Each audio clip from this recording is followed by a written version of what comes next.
NGO, ఈ Sadar NGO ఎవరైతే ఉన్నారో వాళ్ళు ఈ క్వాష్ జడ్జిమెంట్ని సవాల్ చేస్తూ సుప్రీంకోర్టు వెళ్ళడం అనేది జరిగింది. అది ఫిబ్రవరి 2024లో.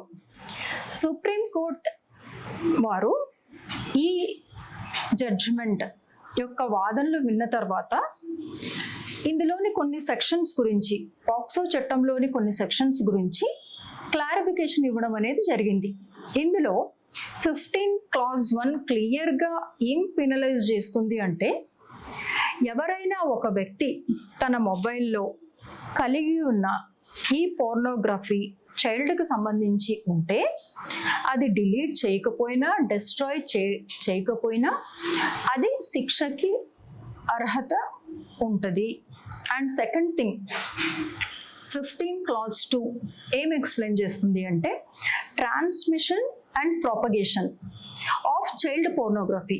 చైల్డ్ పోర్నోగ్రఫీ ఏదైతే మొబైల్స్లో ఉందో అది ట్రాన్స్మిషన్ చేసినా, ప్రాపగేషన్ చేసినా ఈ సెక్షన్ అట్రాక్ట్ చేస్తుంది.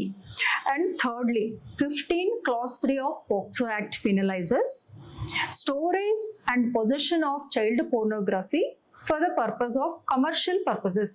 అంటే కమర్షియల్ పర్పసెస్ అంటే డబ్బు కోసం ఈ చైల్డ్ పోర్నోగ్రఫీ అమ్ముకోవడం కానీ, ప్రాపగేట్ చేయడం కానీ ఇలాంటివి ఏదైనా చేసినప్పుడు ఈ 15 clause 3 పాక్సో యాక్ట్ అనేది అట్రాక్ట్ అవుతుంది.